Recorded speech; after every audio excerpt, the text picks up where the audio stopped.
Ben so-and-so? Okay, Or if your name my, changed or whatever. You're on camera. okay, my name is Ben Bergstein. I was born in Europe in a town called, it was in Poland, in a town called Tomaszów. How do you spell that? Do you know how to spell Tomaszon. it? Good.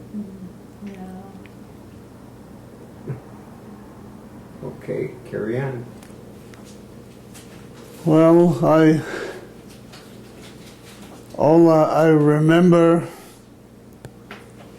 you know, that Tomaszów, the town that I was born in, was a small town.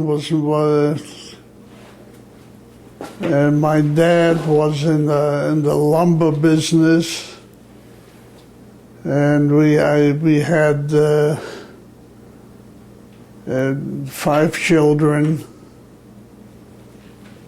My oldest brother was Abe. My next one was Hannah, and there was the middle sister was Gitel, and after her I was born. And all I remember is before the war, we lived a very comfortable life. My father made a very good living,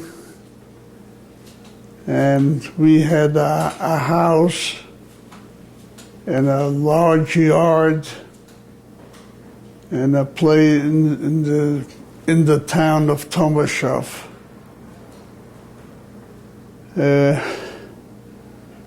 And we lived my father was very religious.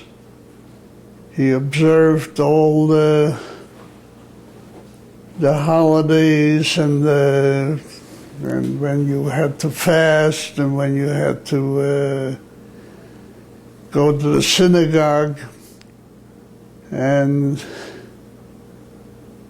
he wanted me, you know, my older sister and one brother was already married and the sister was married. So at home there was only the middle sister and I. And my father wanted me to be as religious as my older brother and my older sister, and to be very observant of all the laws of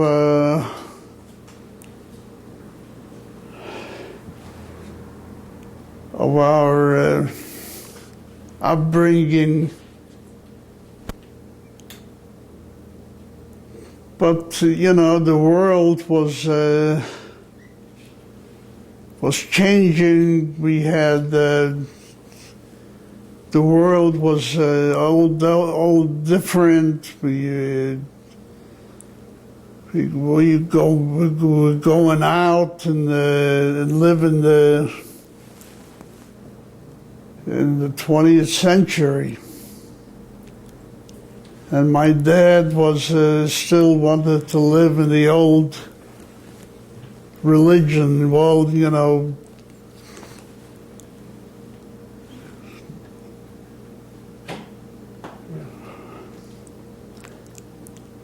What year would that be about? that was I was born in 1926. And this was in the 20s. Did you sense anything at that time that bad things were going to happen? Well, we heard from the newspaper that Hitler came to power in Germany, but in Poland was still, the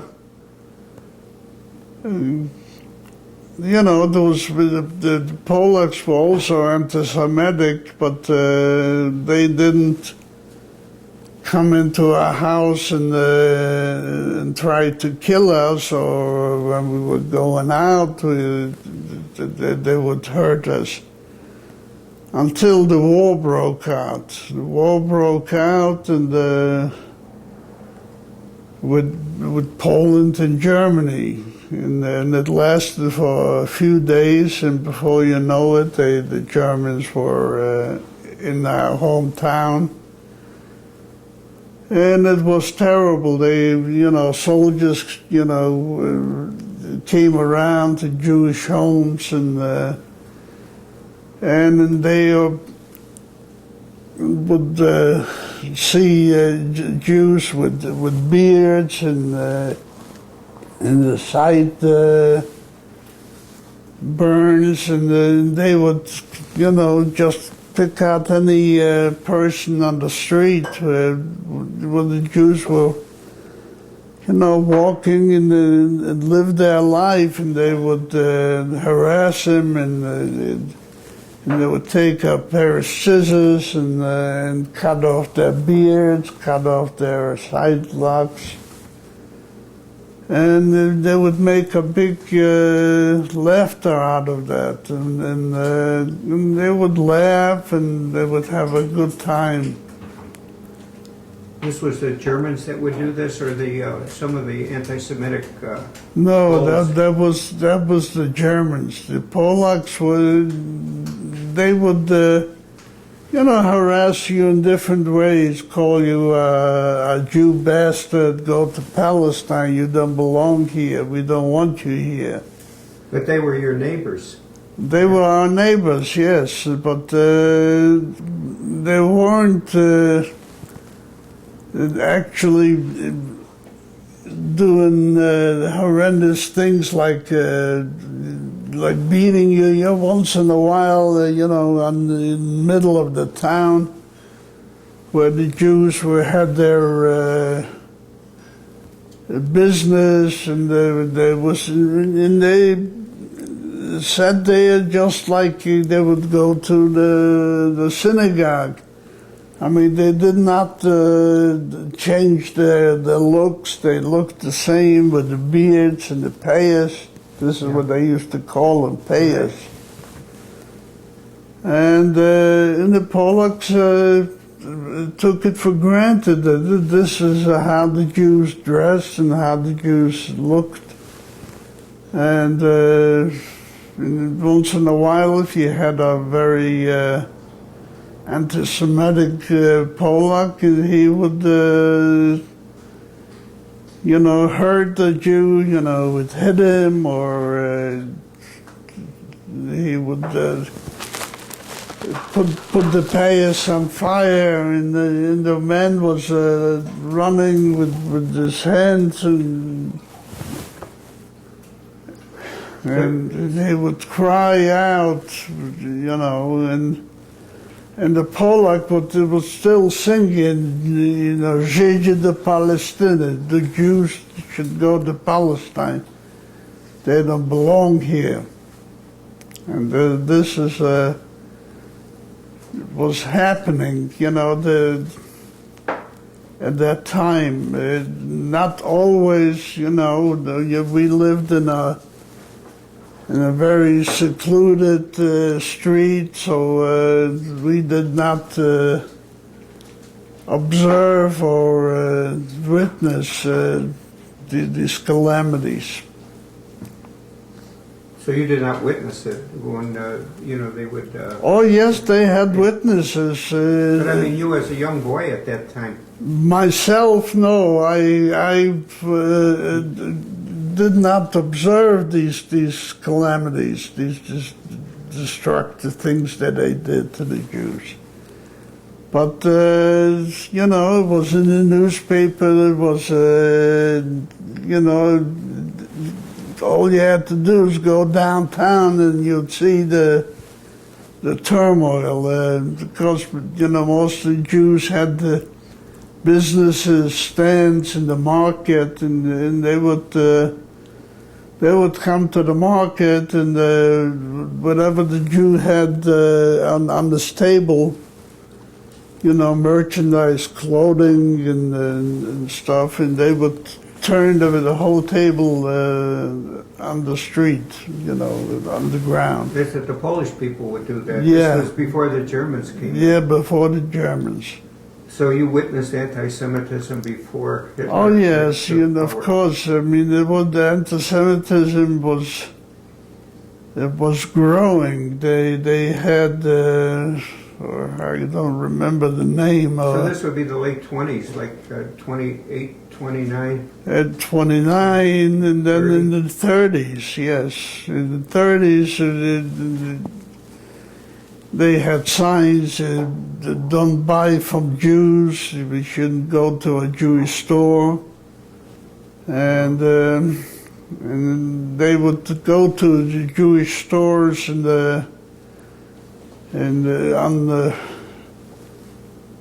Saturday. Of course, the Jewish stores were closed, so they would put on a lot of trash right in front of the door, and sometimes even do even more. They would light a fire from the garbage, you know, in front of the Jewish store. And they would yell, "Yekupu Yezida," which means "Don't buy from a Jew." And this is what the Polish did. The Germans did that kind of thing once they No, came. no, this is the Polish. anti-Semitic Polish people. Wow. Did you go to Hebrew school or religious school? Oh yes, I went to Haida, what they called. Did you have a bar mitzvah? Oh yeah, I had a bar mitzvah was already during the war when I was evacuated from my hometown. It wasn't a bar mitzvah like we would have had we stayed at home. So we had to run away from our town to another town where my oldest brother lived after he was married. And that's when I had bar mitzvah. Did your father and the rest of your family experience any of these anti-Semitic Oh yeah. moves that the Germans made? Or not that the Poles made? Well, with the Polacks, see, my father had a lumber mill, and they had a lot of people working, and most of the people that worked there were Polish people. I mean, they were, I wouldn't say they were not anti-Semitic, they probably were, but, you know, they had to work, they had to make a living, so they went wherever they could to make a few bucks during the week. So they worked in the lumber mill, and my father had nothing to do with them. You know, he was in the office, and the only time that he had contact with him is when it was payday. And payday was on a Friday. And of course, on a Friday, my dad used to come home earlier from the mill because he had to go to the mikveh. Do you know what a mikveh is? Yes, I think I. Yeah. Okay, this is a bed, you know, they had It's a to go, bed. right. Yeah, right. And so the Polish people used to come to our house because, you know, when he came back from the mikveh, he was ready to make payments. You know, so Yeah. this was in our house, and before you knew it, they started arguments. These workers looked at at the Paycheck. and said, well, I worked more hours and you didn't pay me for Monday or Thursday. I worked overtime. You didn't mark it down. So there was a lot of... They gave your father a hard time. A hard time, right. But it went for, you paid them off and they left and it was all right. But that was the only time that I remember there was discrepancies. But my father he was an honest man. He didn't try to cheat anybody or to try to make the payments less than what it was supposed to be. And that was it. Once they went, my father used to go to a mikveh. I don't know if you know what a mikveh is. It's like a bath. Right, a bath, and you have to go and cleanse yourself. Yes. Yeah. Was and when it was time, the people used to leave, and they would get dressed, and he would take me along to the synagogue that would be like Friday night? Friday night, yes. Was there a large Jewish population in that town? Well, I would say in the center of town, there was nothing but Jews.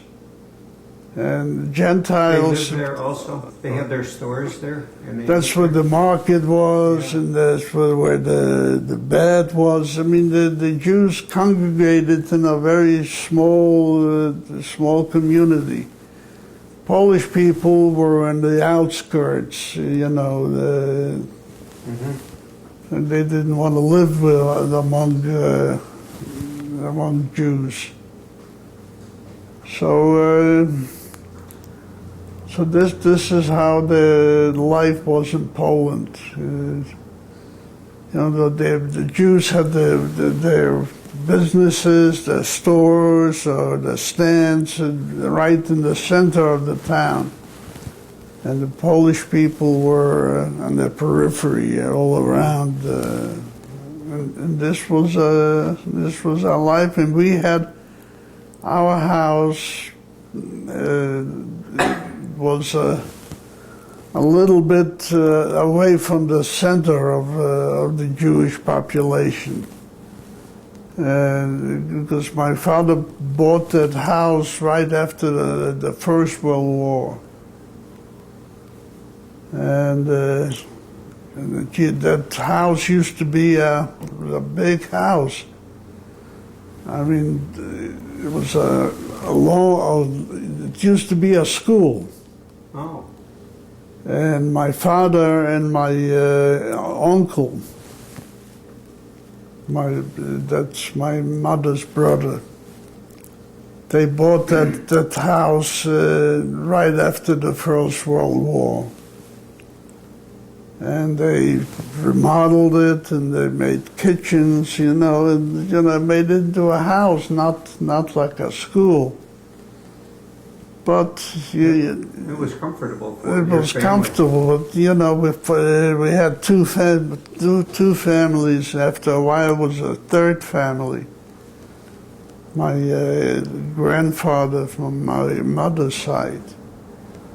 And, we lived there peacefully before the war, and until the war broke out. It was... Yeah, can you tell me about that? What you experienced when the war broke out? When the war broke out.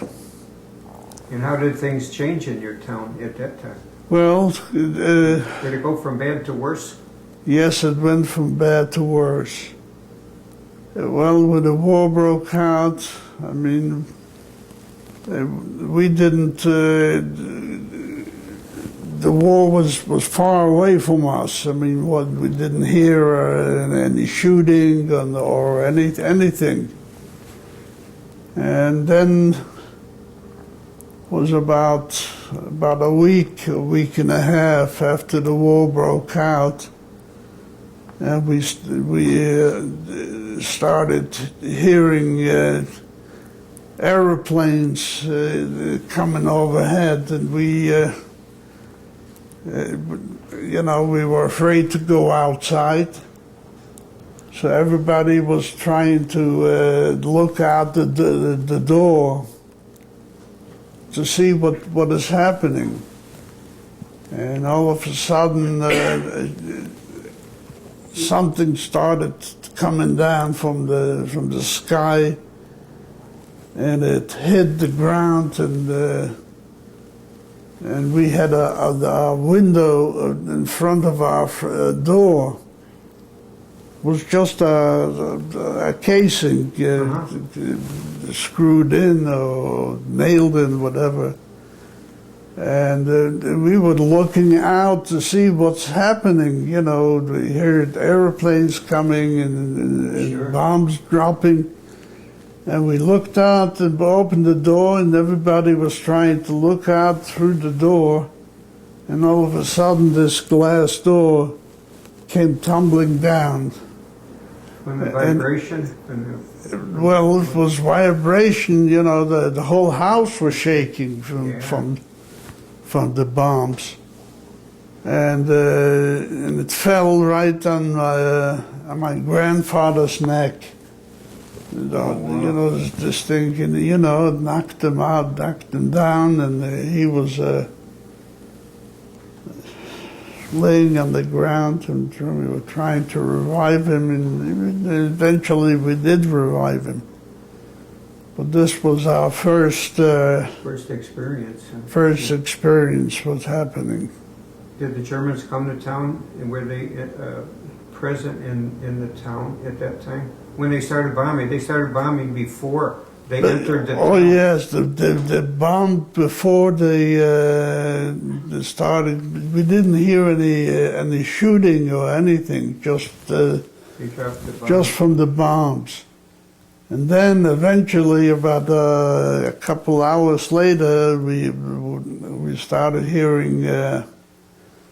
I guess it was artillery, and it came from far away, and you can hear the zoo, zoo, zoo. That's frightening. Right, and you know, and it hit the ground, and it exploded, and if anybody was near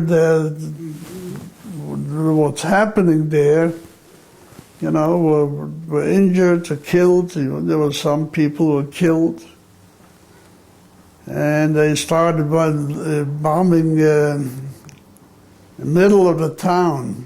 You know, apparently they knew where the Jewish stores were, because the Jews congregated right in the center near the market, where the people used to bring their fruit and vegetables, and they would sell it in the market, and this is where the Jews had their. It's their business. And was your father's business in the town? No, my father's business was a few miles out of town. How close were you to a big town in Poland? Well, we were doing about 60 miles, 50 kilometers, or something like that, to Lublin. That was the state capital. Of Poland? Not of Poland, of our rayon, they used to call it, you know, like you would have, I don't know how you would call them. But anyhow, that was a large town near you. Near you, it was Lublin. Our town was fairly, but it was mostly Jews, and the Jews were also in the lived in the center. That's where the synagogues were, and the baths. Jews used to go, and we lived sort of a little bit in the outskirts of the middle town, which is later they started calling the ghetto. The Jews had to live, in the Did center. they turn it into a ghetto, that town, your town? Not at that time. The ghetto was started when the Germans assaulted Russia, Oh. and that's where all the I don't know what they called them. It was just people to harass the Jews. They would bring groups of. They were different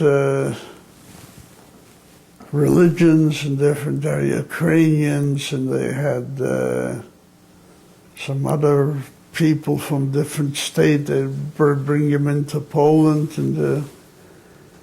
and to start harassing the Jews, and so they would eventually they took over the Jewish properties and the Jewish businesses, and from around the town, and then they congregated the Jews into the center of that town, and where mostly poverty people lived, very poor, and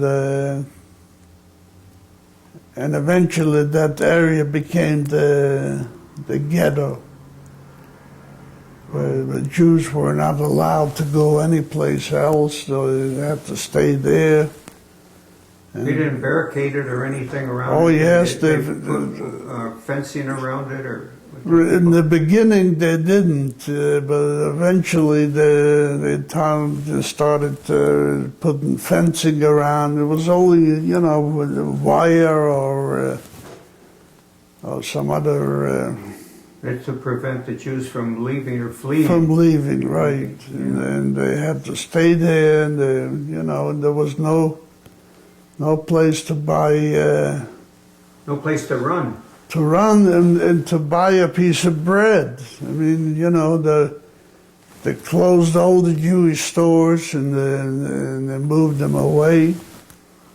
And the Jews became a sitting duck. They had no... They took away their business. Took away not only their business, but where to buy a loaf of bread to feed the family. And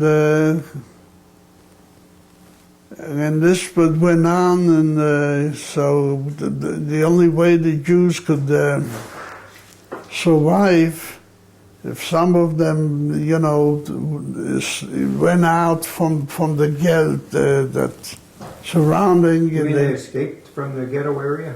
No, they didn't escape. They just went to very good friends, Polish friends or Ukrainian friends. So some of the Polish people did help some of the Jews? Oh yes, some of the Polish people, were they were not anti-Semitic, and they helped the Jews, and this where the people ran to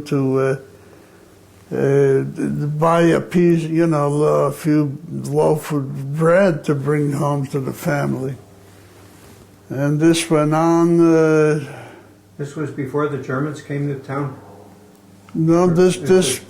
What year would this be? Like 33 or 30? No, not 33. That was already in 40. In the 40s, in the beginning of the 40s. That's when the Germans attacked Russia, And apparently this was the beginning of the Holocaust. Apparently that was planned way before, and it was a group of Germans. They had nothing to do with the war. You know, their main mission was the extermination of the Jews. Right. And they came in. They didn't exterminate right away. They pulled them and put them into camp, and after the camps they had I don't know how they say it in English. You speak Polish?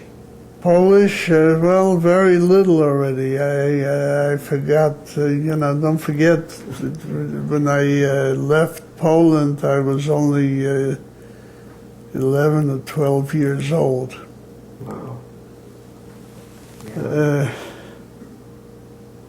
So tell me, how did you, when they made your town into a ghetto, how did you escape from the town? Well,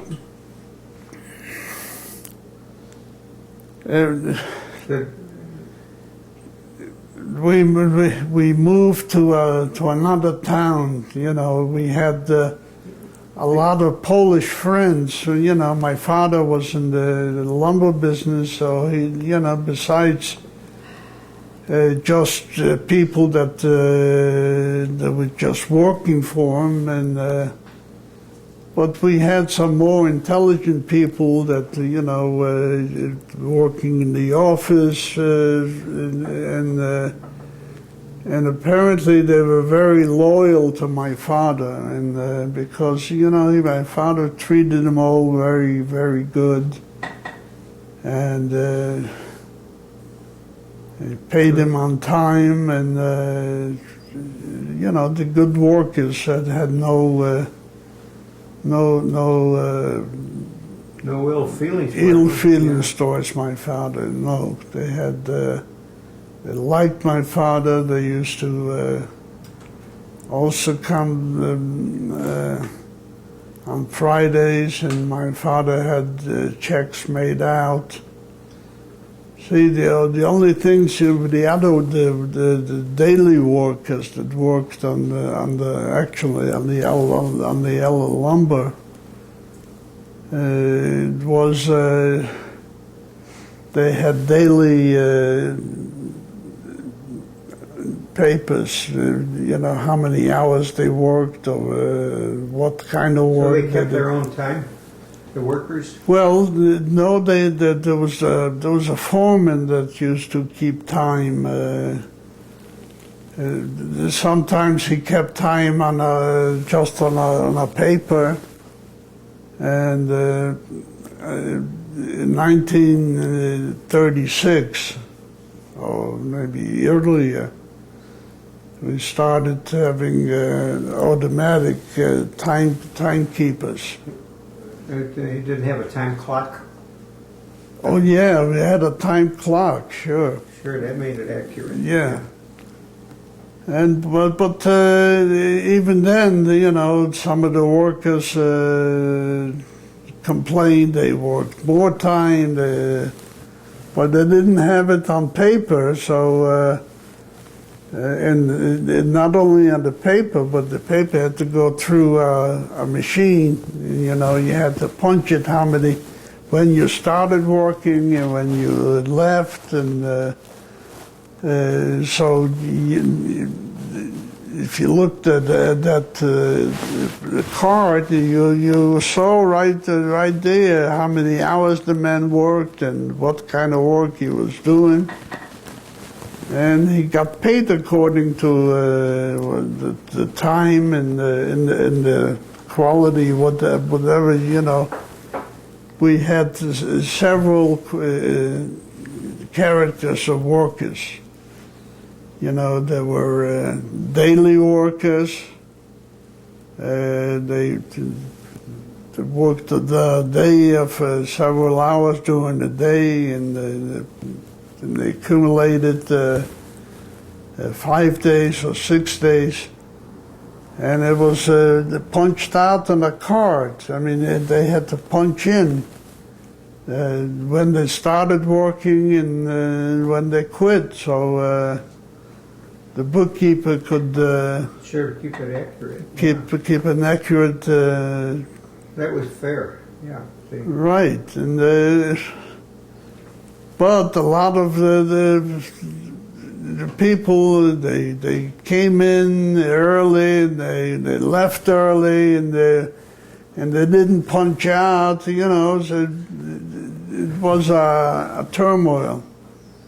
So when they came Friday to get paid, you know, so my father was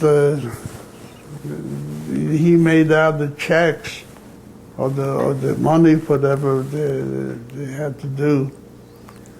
And he went according to what the card said. He started this time in the morning, and he quit this time in the afternoon.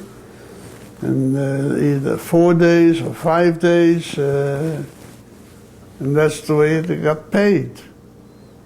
But a lot of them were complaining. They worked this hour and this hour, you know, and they didn't. It wasn't punched in, so they claimed that we cheated them. Yeah, that made it difficult for your father. Sure. Yeah. Yeah. But my father relied on the foreman. The foreman is supposed to have done it right, and he was an honest man. He wasn't. He didn't try to cheat them or something like that. Yeah.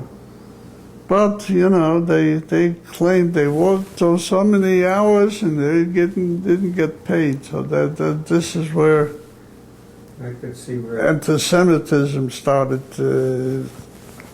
getting in the middle. Sure. Yeah. So where did your family, the rest of your family, The rest of my family is dead. I'm the only survivor of the whole. where were they sent? Were they sent to No, they camps? no, they didn't How send did it they to. die? They didn't send him to camps. My father was.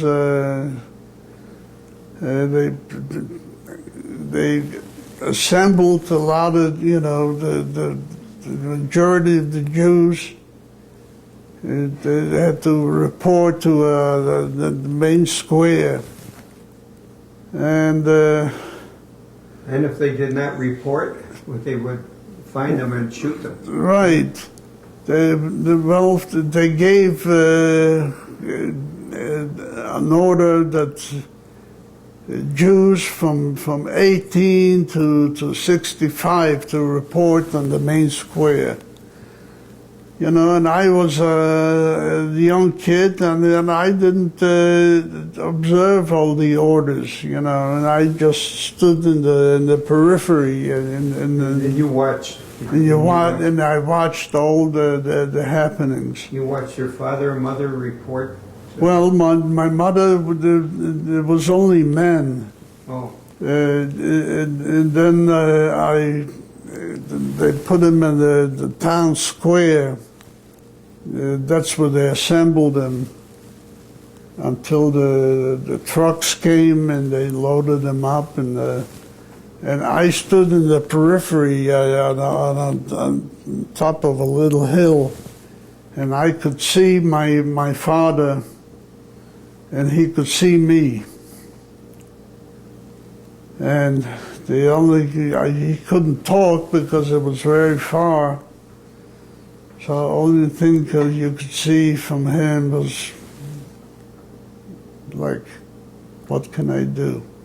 Wow.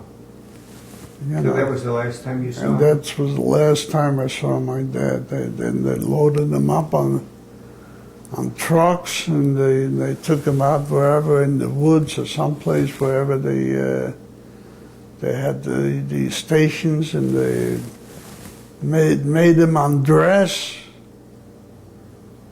And This is what you heard.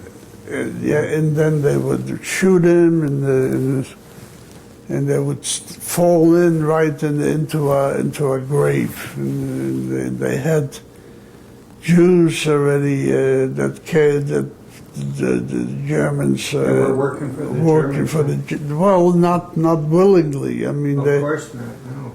And they would with shovels, you know, and they would cover the graves, and that was it. And I went home. My mother was still home,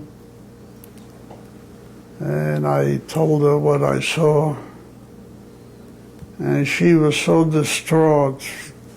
From that point on, I mean, you couldn't stop her from crying. She was constantly crying. Wow. And you know, we didn't know what that they were killing them already. You know, found out later? Found out later. You know, we thought, you know, they put them on trucks. You know, where would they take them? Taken to maybe to a camp for labor or something like that. But you did find out that. Yes, I did find out, definitely. What about the rest of your family? Did you have extended family in the town? Oh yes, I had cousins and uncles and I had a grandfather, and then we had a grandfather in another town, and this is how the whole structure of the Jewish of our families started crumbling and. You know, we heard a cousin in the next town was killed, and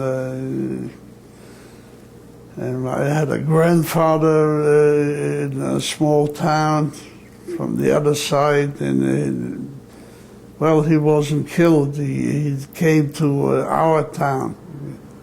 He was afraid it was a small town. They could. So they evacuated all the Jews from this town, so he didn't know where to go.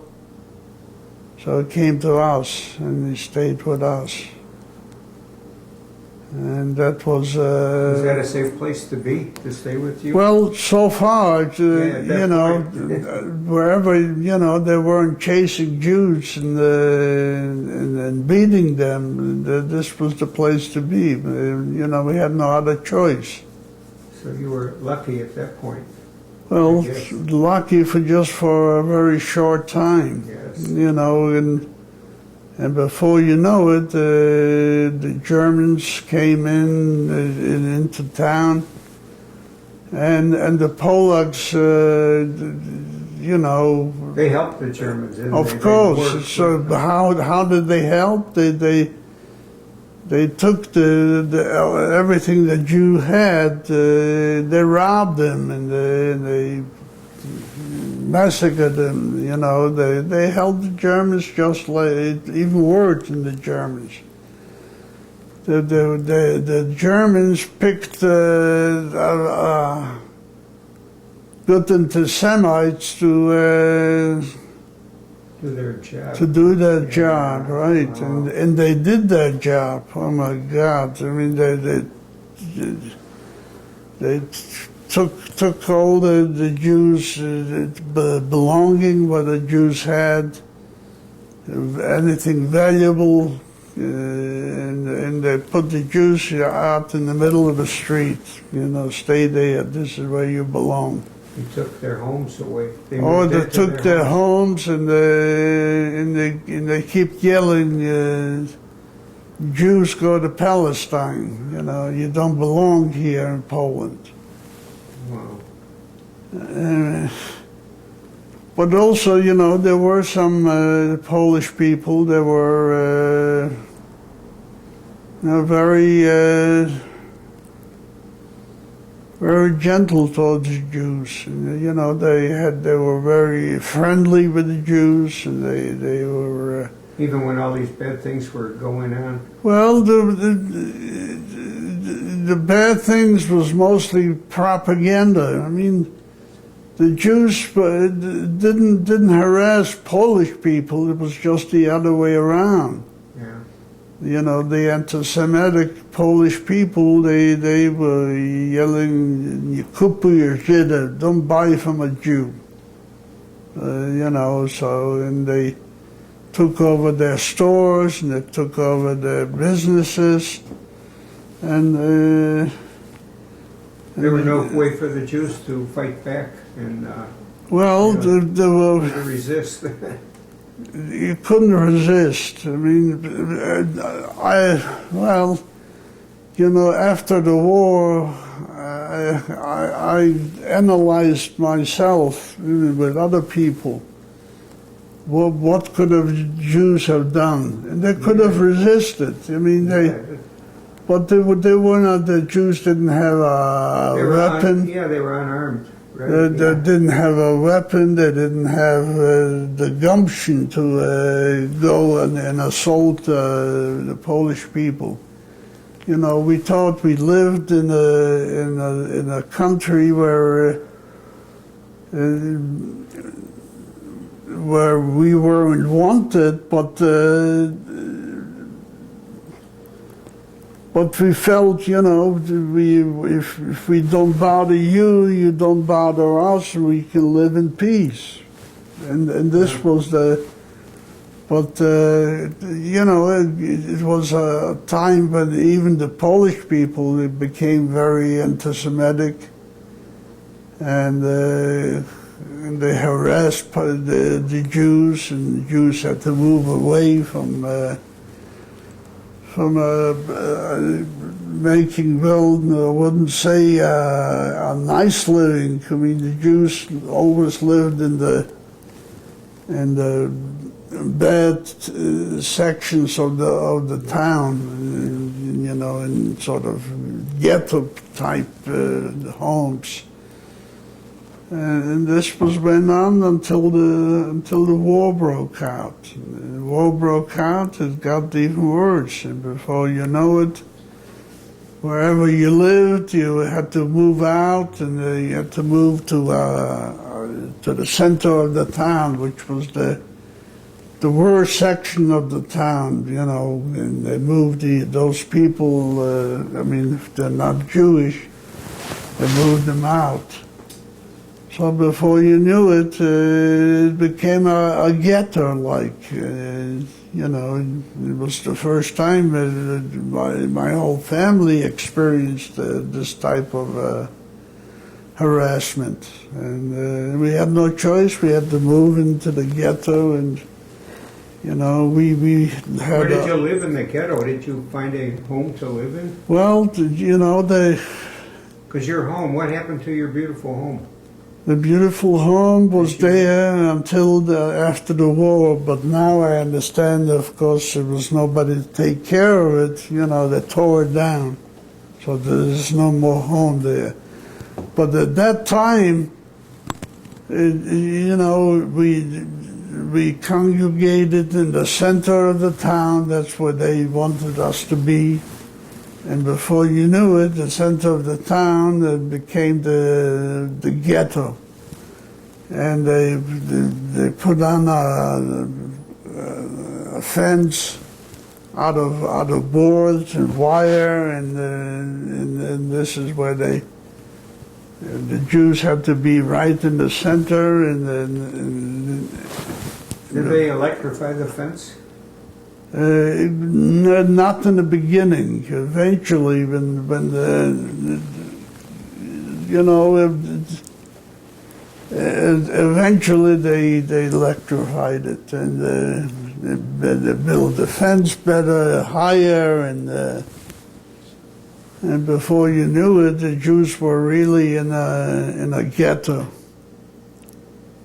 and the food, you had to go out. They allowed you to one person from the family to go out from the ghetto, from the surrounding fence, to buy food. You had to go to the market. The market was in the center of the town.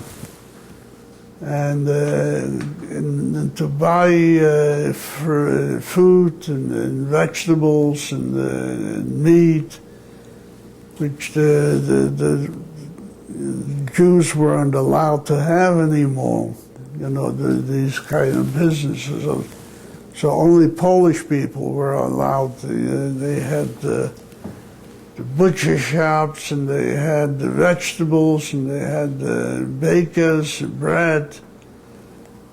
So the Jews were allowed to go out, one time during the week, to go out and buy a loaf of bread and whatever else they needed. Wow. And then, and little by little, only certain people were allowed to go out and buy food.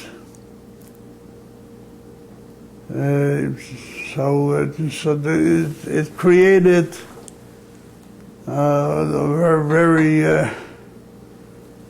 bad feeling among the families. You buying more for this person, sure, and less for me. It created a bad feeling. Sure. It was very.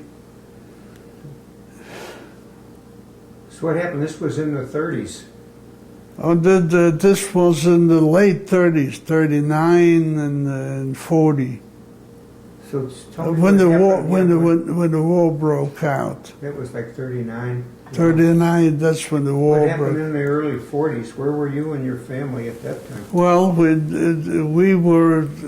They divided Poland in half. The half was on the eastern side, and the Germans took over the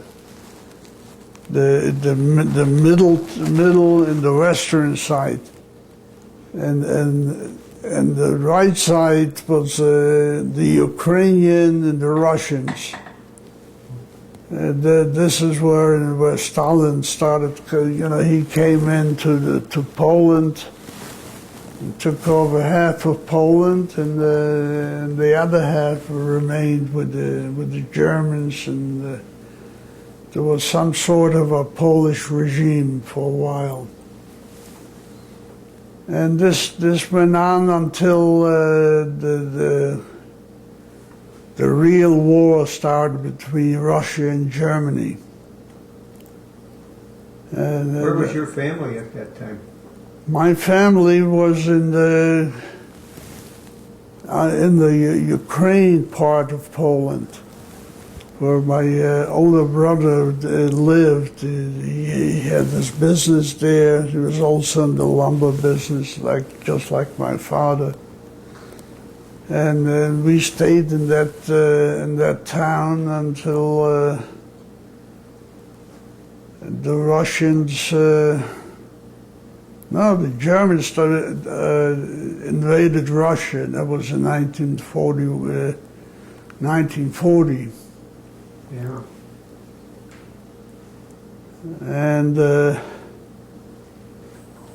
And since then, they kept going deeper into Russia, and before you knew it, they started establishing the ghettos where the Jews had to live in the center of town, and they couldn't live anywhere else. So how did you survive? You say that your family was... Well, from the ghetto, they took me into a camp. The Germans? The Germans, well, not the Germans, but the Ukrainians. The Ukrainians, yeah. They took us into a camp. Of course, with the Germans were the main,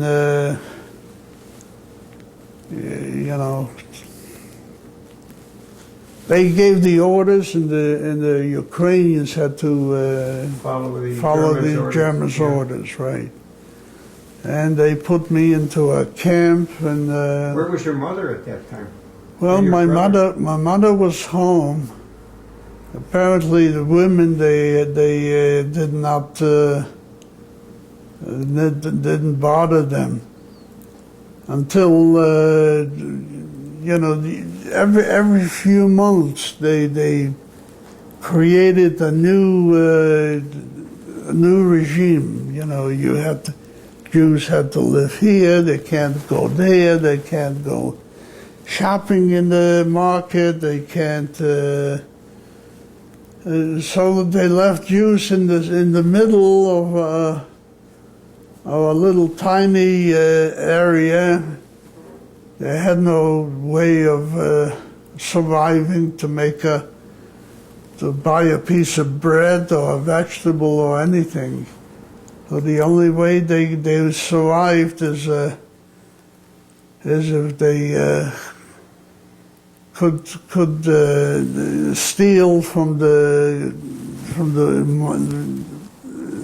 market and grab a piece of bread or some vegetables or something, and they lived on virtually nothing. I mean, whatever they could. But they also had a lot of Polish people or Ukrainian people that were friends of this family or that family. And they risked their lives to bring a piece of, a bunch of potatoes or vegetables or bread. And So that saved some Jews. Yeah. That's right. Mm-hmm. And eventually that was forbidden. The Jews couldn't go anywhere. They had to stay in the ghetto. And the good-hearted people weren't even allowed to come anywhere as near the ghetto, near the place where. No way to help the Jews. Right. Yeah. So, and this was started. That's when the Holocaust started. And before you knew it, they took out men from 18 to 56 or some other number, and they took them out and they marched them, and sometimes they put them on trucks, and before you know it, they disappeared. Yeah. And this was started happening time after time after time. And before you knew it... Did you ever find out what happened to your mother or your other siblings? No, my mother and my sister were she was my older sister. They were still at home. And... They were at home, and where were you? I was in a camp. You were in the camp, but you knew they were home. And I knew they were home. They were I had neighbors, Polish neighbors and Ukrainian neighbors that they came to the camp, to sell, outside the camp. These people, the Jews were taken into camp, but they worked, and there was no work in the camp, so they had to take him outside of the camp to work for Polish people, for the army, for the Russian neighbors, and before you know it, the Jews were squeezed into a very tight section, and